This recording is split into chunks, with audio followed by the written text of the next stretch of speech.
কলকাতা বিমানবন্দর এবার বেশ কড়া হাতে নির্দেশিকা জারি করলো। নিয়মটা আগেও ছিল, কিন্তু এবার করা হলো কলকাতা বিমানবন্দর কর্তৃপক্ষ। অবশ্যই তার কারণ হলো যেভাবে আহমেদাবাদে যেভাবে আমরা দেখলাম বিমান বিপর্যয় হলো, তার রেশের জন্যই এই বড় একটা নির্দেশিকা, যেখানে বলা হয়েছে কলকাতা বিমানবন্দরের আশপাশে 20 কিলোমিটার পর্যন্ত যদি কোনো বহুতল তৈরি করতে হয়, সেক্ষেত্রে এই বহুতল তৈরিতে আগে নিতে হবে কলকাতা বিমানবন্দরের অনুমতি।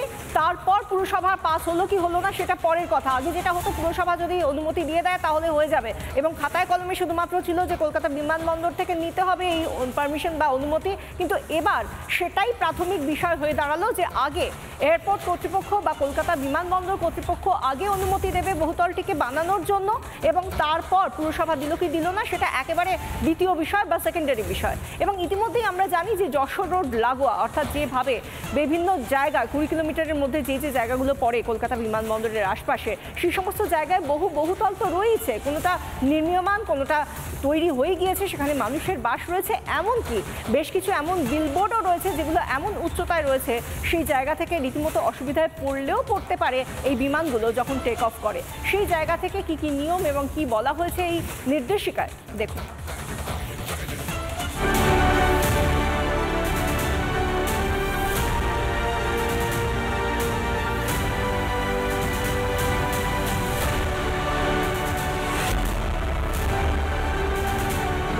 অথরিটি অফ ইন্ডিয়া এবং কলকাতা বিমানবন্দরের তরফ থেকে এই মুহূর্তে একাধিক একগুচ্ছ রেগুলেশন জারি করা হলো।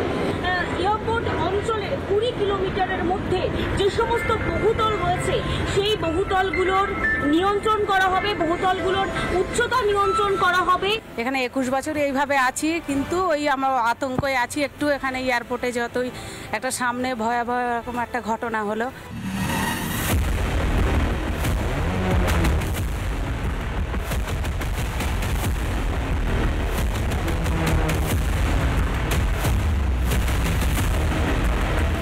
দেখতে পাচ্ছি কলকাতা বিমানবন্দরে একটি ফ্লাইট যখন ট্যাক্সি করছে সেই সময় আরও একটি ফ্লাইট অবতরণ করছে, এবং এই যে সংলগ্ন এলাকা সেই রুটের মধ্যে বহুতল বা বড় বিলবোর্ড বা কোনো বড় মোবাইল টাওয়ার যদি থাকে, সেক্ষেত্রে সেটা অনেকটাই ঝুঁকির হয়ে যায়।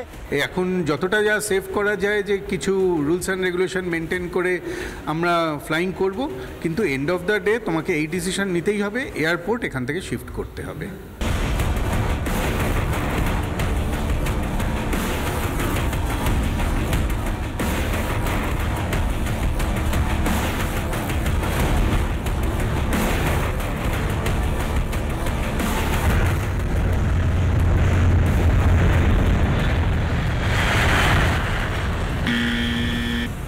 যশোর রোড রয়েছে, যে যশোর রোড এখান থেকে ঠিক 2 কিলোমিটার হবে এয়ারপোর্টের যে রানওয়ে, সেই রানওয়ে এখান থেকে 2 কিলোমিটারের মধ্যে হবে। বহু যে হাই রাইজ এইভাবে তৈরি করা হয়েছে। এনওসি পাওয়ার আগে যদি কেউ কনস্ট্রাকশন শুরু করে বা কনস্ট্রাকশন কমপ্লিট করে, তার জন্য তো এয়ারপোর্ট অথরিটি দায়ী নয়। এয়ারপোর্ট অথরিটির কাজ হচ্ছে এনওসি ইস্যু করা।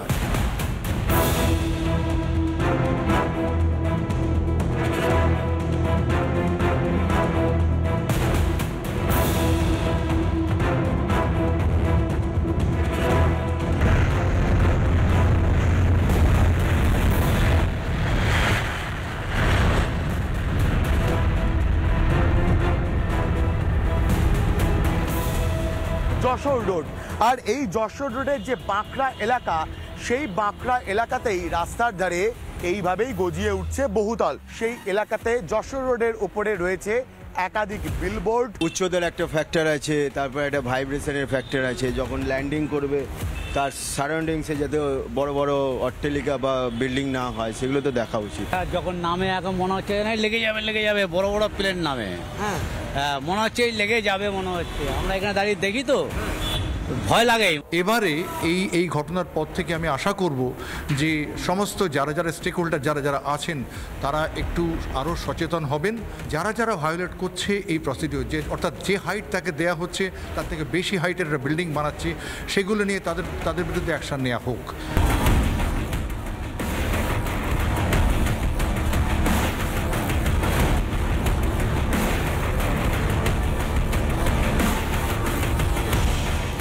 উদ্যোগনাম পুরসভায় এনওসি ছাড়া কিন্তু প্ল্যান দেয়া হয় না। আমাদের যেহেতু একটা ফানেলিং জোন আছে যেখানে 10 মিটার অবধি হাইট আর কি অ্যাপ্লিকেবল, সেখানে 2-3টে ওয়ার্ড আর নিউ ব্যারাকপুরের কিছু অংশ যেখানে কিন্তু এই ধরনের বাড়ি অনুমোদন হয় না।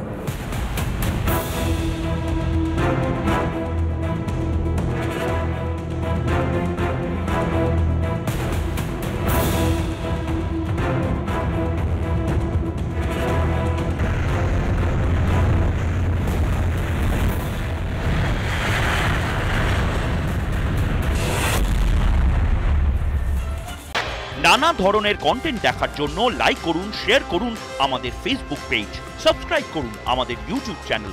পাশাপাশি অন্যান্য ব্রেকিং নিউজের জন্য অবশ্যই চোখ রাখুন রিপাবলিক বাংলায়।